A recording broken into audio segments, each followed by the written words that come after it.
Sa bawat pangalan may kwento. Ako si Kimberly Barayos mula sa Beteled 3G1 at ito ang kwento ko.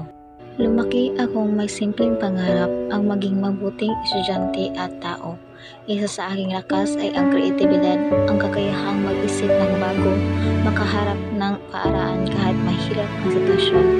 Mayroon din akong husay sa pakikipag-ugnayan. Malaga sa akin makinig at makipag-usap dahil naniniwala ako sa bawat kwento ng tao, may aral tayong natutunan.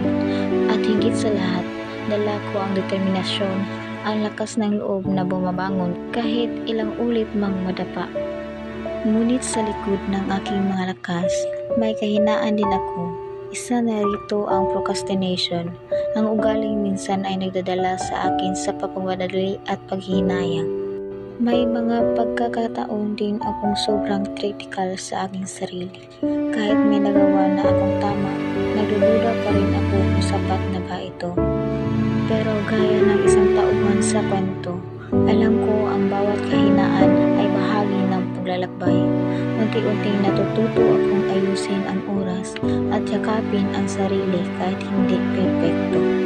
Sa huli, ako si Kimberly Barayos mula sa Beteled 3G1, isang estudyanteng may lakas at kahinaan pero patuloy na natututo at lumalaban sa bawat yugto ng aking buhay. Dahil gaya ng kwento sa MMK, bawat tao ay may kwento ring dapat pakinggan.